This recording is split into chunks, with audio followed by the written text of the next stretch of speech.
The Cheating Death Podcast is a satirical program containing objective information about everything and anything under the sun. We are not political, and we are not religious. We are merely analytical and perhaps a bit prodigious. This is not a warning for you to turn back. This is a warning for you to free fall into the idea that you are about to cheat death.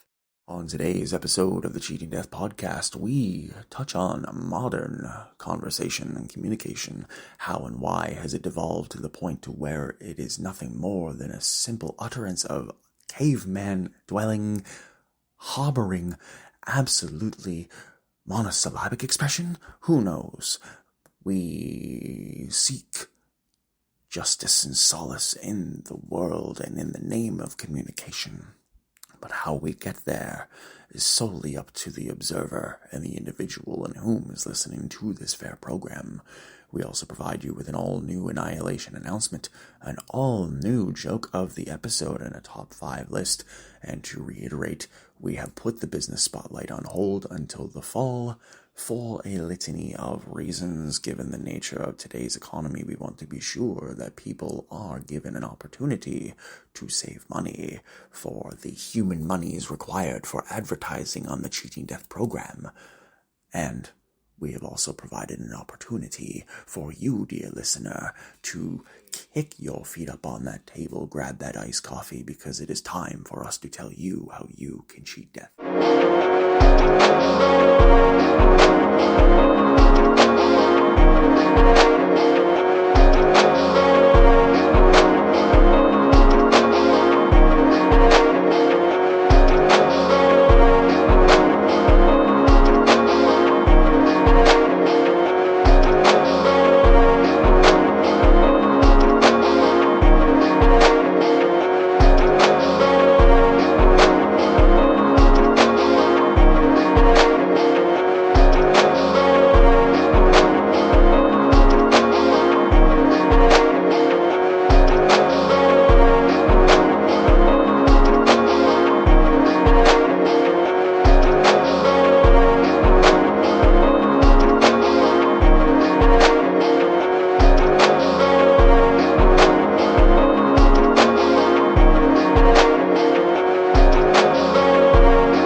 Willkommen, meine Freunde. Guten Morgen, guten Tag und eine gute Nacht. Ist dein Reisende, deine Ausländer und deine Allesfresser, deine Cleric of Chaos. Und heute ist ein schöner Tag, because today, dear listeners, we are going to touch on modern conversation, how it has evolved or devolved to the current point to where we find ourselves asking, why is it that we deal with so many monosyllabic expressions? Why do we put up with so much intolerable behavior from individuals in whom we would not give a second glance to if we were walking down the street? These endeavors, these questions, these focuses are merely projections of what we must do in order to increase our standing within the world. But how we move forward and how we see fit is not necessarily conducive to exactly what is and what isn't true. For you see, communication is key.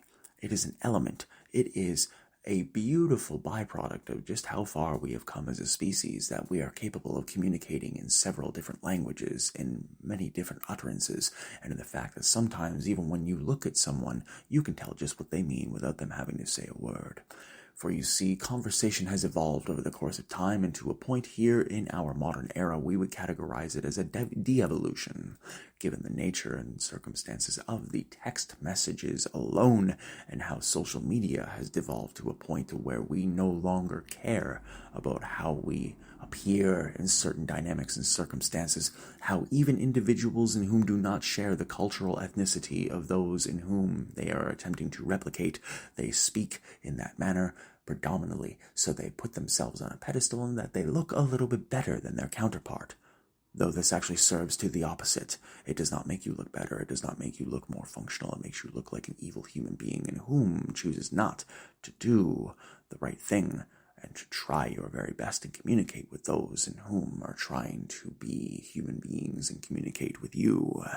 For you see, modern conversation has taken on several different faces and beasts, dear listener.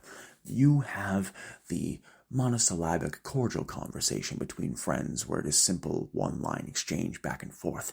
And then, of course, you have the romantic exchanges that we are all privy to, where every single one of us at some point will write and formalize an essay or a novel based on how we have communicated with a loved one. Or if we are going through strife, sometimes we feel that the best way to handle that is through a wall of text. Well, let us identify that neither of those situations are necessarily conducive for either the sender or the receiver. But conversation is key. Understanding and being able to care for that, you do your very best. It is not lost on those in whom are trying to do what they can to become better, doing what they can to configure the solution from that point forward. These are questions that we must ask ourselves. Modern conversation, why does it have to be so arduous? The truth is, it does not. We make it hard. We make it difficult. We're the ones that put in the signs that no one else asks to put in. All we have to do, simply put, when it comes down to communicating and conversing with people that we care about, is be human.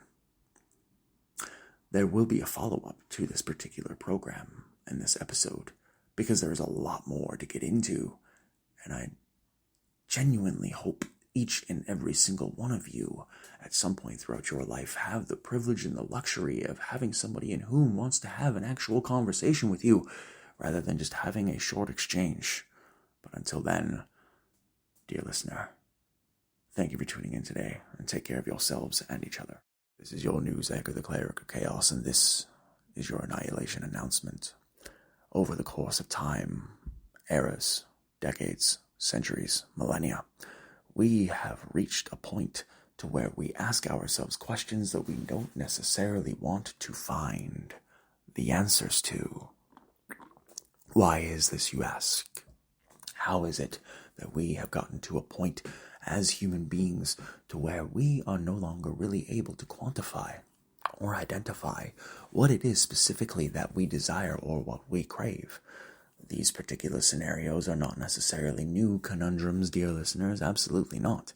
They are paradigms and parables to where we look inside of our souls and inside of ourselves and ask ourselves questions that don't necessarily always have answers. We do our best, but sometimes that isn't enough.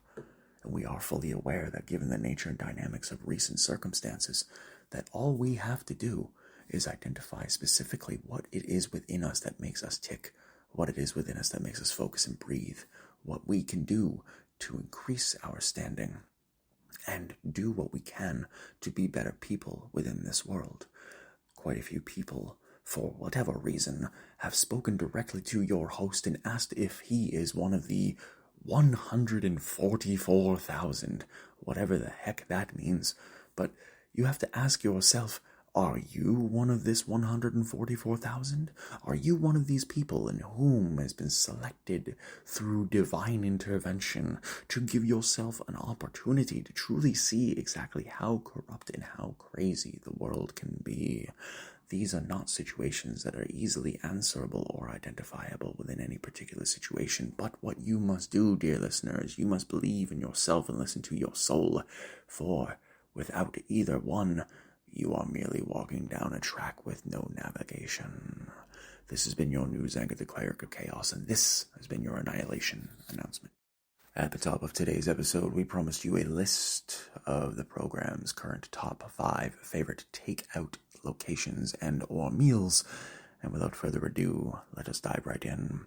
Coming in at number 5, we of course have the standard medium pepperoni pizza. Coming in at number 4, we have the burrito bowl. Coming in at number 3, we of course have the absolutely legendary stacked and packed triple meat sandwich. Coming in at number 2, we have one of the most lovely takeouts of all time, and that of course would be the variety sushi platter. And of course, coming in at number 1, ladies and gentlemen, with the world being how it is, how could you possibly be surprised that the program's favorite takeout is simply several pounds of barbecue in a takeout container? What are your top 5 takeout options? Dear listener, give us a little comment below or email thecheatingdeathpodcast@gmail.com. Today's joke has been brought to you by the Cleric of Chaos. One would always ask, when it comes down to regular, rudimentary athletic activities when you are a child, what is your favorite sport? Well, for orphans, it's definitely not basketball, because they do not know where home is. Whether we look at it from a perspective of identifying exactly what the points of contention are, or we move forward in a way to which is not necessarily conducive or beneficial to the other party in whom is a member of the conversation, we look at an evolution of speech, communication, the identification of the sending and the receipt of various messages and decoding it along the way. As things change each decade and time after time after time after time, we are given an opportunity to see exactly how communication evolves, how conversation transpires, how each and every single one of us looks toward the future and tries to embody a way of life to which we have not seen before. This can all take place in verbal communication as well. However, given the nature of the recent developments of how colloquialisms and idioms in the English language have developed, it has turned into a veritable trash language for anyone and anyone who is absolutely just not happy with how difficult it seems to carry on a decent conversation anymore. People are afraid. People are not happy with the way that things are going in terms of their personal lives. So what they do, they reply and they react rather than respond and reconsider. How we ultimately identify and evaluate modern conversation and communication is going to be studied immensely within the next 50 to 100 years if our species survives the onslaught of data centers and the elimination of fresh water. But it ultimately depends on each and every single one of us as individuals in order to compartmentalize, in order to identify the specifics and in the realms in which we need to do better. We ask ourselves all the time, what can we do to increase our standing in life, or what can we do to increase our position? How can we be better people? How can we move forward? How can we configure the solutions, the questions, the thoughts, and everything that goes into a communication? How is it that we are trying our best, yet at the same time, it seems as if a lot of us, that proverbial best is a scapegoat. It is an excuse, and it is actually not your best. You are merely being selective. You are identifying points of reserve to where other individuals may not necessarily be able to quantify that your maximum effort is not effort at all. For when you see the amount of people and the amount of time that we spend on this planet are always growing, always changing, always attempting to move forward, but conversation also evolves. Communication takes its own form. And when we really care about people, or we care about our position in the world, we have a tendency to change how we communicate. We have a tendency to work towards actually doing better. We ask ourselves, how is it that we can move forward in a positive way and communicate in such a manner to where people may or may not be able to identify exactly what our intentions are? Well, it's not about being able to identify one's specific intentions or one's specific areas of opportunity. It's about being a decent human being. It's about doing your best to ensure that the individuals in whom you are speaking to are identifying specifically exactly what needs to be done and how the world before you can be shaped and molded after a given point of conversation, agreement, disagreement, or just simple, plain, base, send, receive communication. The world is an evil place, she said, and we agreed. But that does not mean that you have to be evil and malevolent yourself. When you find yourself in a position to where the people in whom you care about are doing their best to communicate with you, do your best to at least respond in kind. Thank you for tuning in today. Take care of yourselves and each other. The Cheating Death Podcast is brought to you by Nach dem Leben CRDVC, Cleric Chaos, where you can find all podcasts on all platforms. If you'd like to support the program, you may do so with the links in the episode's description through purchasing merch, media, a cameo, and much, much more. Please remember to follow each and every single one of our friends at the pinned profile post in the episodes and in the podcast's description. Follow our friends over at Backroom Comedy at Backroom Comedy Club on Instagram. Follow our friend Douglas Mallow at just_the_epic at Instagram. Follow Keys Comedy Club at Instagram. Go on over to keyscomedyclub.com. Please follow The Last Temptation, which is located over on 12 Kensington Avenue, for all their delicious food and their regular open mics every Tuesday. Follow my friend Damon Charles on Instagram, Alex Burke on Instagram, and Darren Burke on Instagram as well. If you or anyone you know are experiencing gambling abuse, substance withdrawal, or any sort of emergency calamity, please consult the telephone numbers listed in the episodes and in the podcast description as well. If you are looking at adopting a playful puppy or a cute kitten, please visit your local animal adoption rescue center. They are in dire need of your support. Visit yummypets.com/voice, sign up for a free account, and click the button every day to give pets all around the world in abandoned animal shelters an opportunity to receive 330 pounds of kibble at the end of the month. Follow us at youtube.com/@clericofchaos and youtube.com/weallcheatdeath, twitter.com/clericofchaos as well, and all of our social media platforms. And remember, dear listener, life is not a one-track solution. It is not an easy way to escape. We all must get through it one day at a time. And remember, we're pulling for you. We're all in this together.